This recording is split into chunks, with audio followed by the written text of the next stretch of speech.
I'm Bill Major. Welcome to Shaman Time. I'm inviting you once again to come in, settle down, kick back, relax, let your mind go, and let's see if we can take a trip together and learn about discovery. Discovery is something that happens instantaneously when you come along and it's completely outside of your previous experience. Anything that's not totally new is not a discovery. That's merely an extension of growing our resume of life. We add all kinds of things. We see different makes and models of cars, we meet people, we integrate their faces, their names. We even go so far as to collect things. Sometimes we're very litigious and we even document it. We write it down, we type it in, we build a database.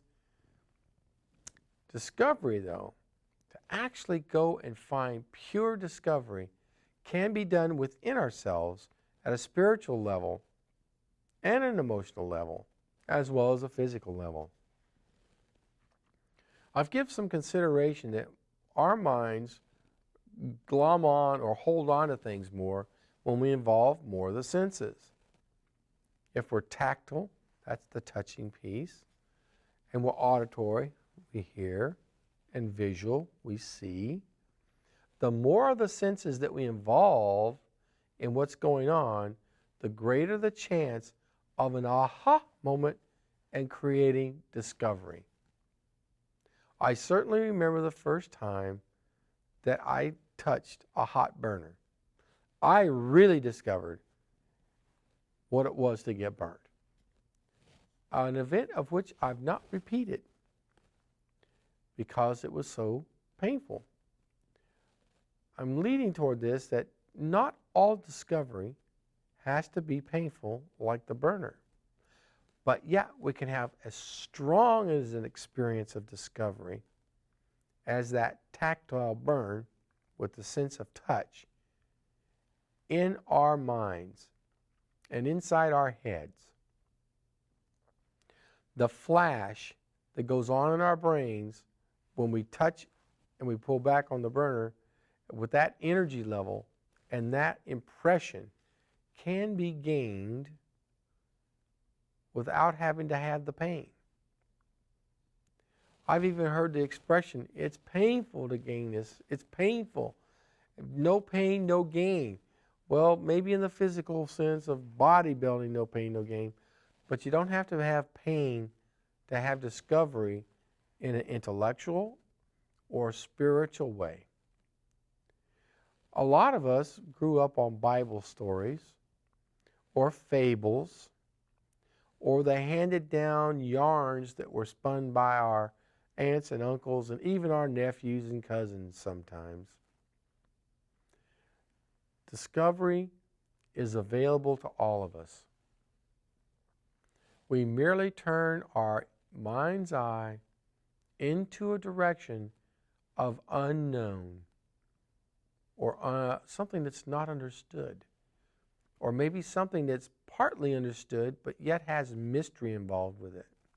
So not only are we going through the process of discovery, we're being led on and romanced by mystery, the unknown.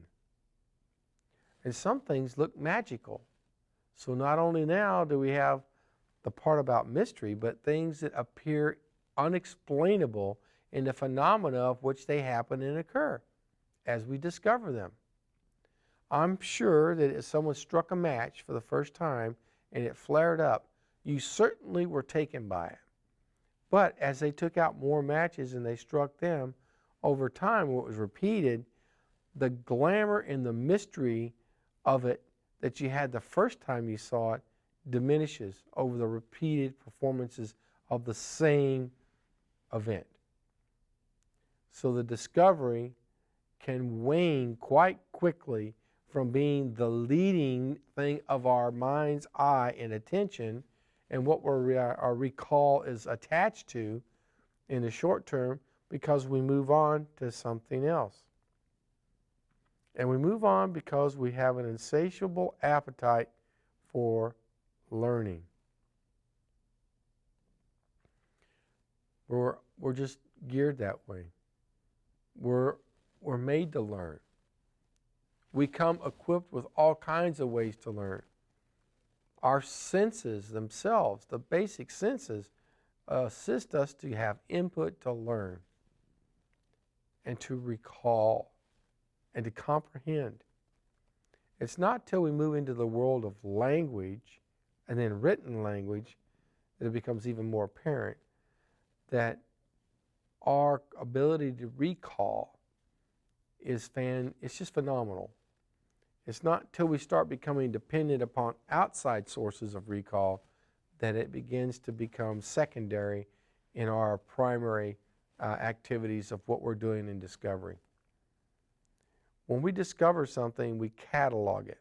A lot of things about it. If you find a really beautiful stone, and I'm suggesting that this stone is just absolutely incredibly beautiful. It has its own fire inside of it, and it is an opal. And you can look at this opal and you can see the flames and the embers in it. Yet it's cool to the touch, and it is a stone, but a beautiful opal. The discovery of that opal for the first time, when you peer at it, and your eye begins to map and chronicle the shape of the surface or the shape of the stone itself, and there's a history that's running a history tape in your head of any and all other objects that you've ever picked up that are beautiful. That could be jewelry or rocks or bottle caps or whatever. You start the comparison part, and as you discover this, you catalog it against what you already know, and then eventually what you've just done goes into the catalog pile itself, and then the next thing that comes along, you see how it relates to all those pieces. Now, discovery comes very quickly. We only have a moment in which we can find it and discover it, or it'll pass us by. What draws us to the given moment that has us choose discovery over passing by? What is that intuition piece that draws us to something that we can't explain?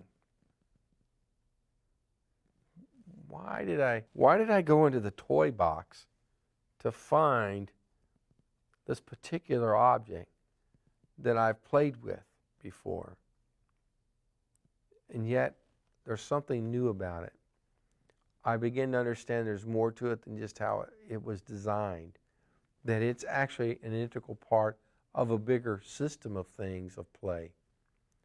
What I'm talking about is if you have a train set with all the wooden blocks, and you have the wooden track and the wooden trees and the train station, when you find the train station in another location, away from all the other things that tie it together as the train station, you carry the previous experience of the train station with you, unless it's the first time you've seen the train station and you don't know that it can go with the train set. So how you treat it at that moment of discovering it's a train station and what you're doing with it to integrate it into your previous life experience to get it hooked up with the train set may not happen without some outside stimulus, or you continuing to remember the train set and the train station, and you go on out in life and you visit a friend's house and they have their train set up and they have the station set up, and then you got that aha moment. You discover that they belong together. I have a 20/20 hindsight to it. Do I run from it? Do I embrace it? Do I even recognize it to the point that I can see that it's something that I can discover and continue to move with? Or is it something that I'm not even ready to acknowledge exists? Will I pass that opportunity of discovery and go on to something else? What piques my interest to go back into that toy box, pull out that train station, and then go find the train set to bring them back together. What compelled me to go in there? What was the intuition that drew me to the big toy box to find the thing and then to bring the other thing, where I had to go out and seek and find it to marry the two back together? How much of an impression was made on me with the train station and the train set from the first experience? How strong is it that I feel that that station and train set belong together? This is part of the thing. How hot was that discovery? Was it like touching that burner? Was it such a surprise? Did it mean so much because how it fit together? Did it just look right? And now if it's apart, it doesn't? It's like something's missing from one or the other. And inside, I'm drawn to the toy box to pull it out, to bring it back together, because it was such an important experience of discovery that I believe it belongs there. And I can't think of it any other way. So I leave you now thinking about how many things in your life are such impressions that you continue to draw back together. Family, friends, other life experiences. Maybe it's fishing, wetting a line, getting out there, the excitement of the first time you hooked a fish. Depending on how powerful that experience was when you discovered it the first time, will help you to discover new things and to join old things back together. Put that love out there for everybody. I look forward to seeing you next time. It's Bill Major, and this is Shaman Time.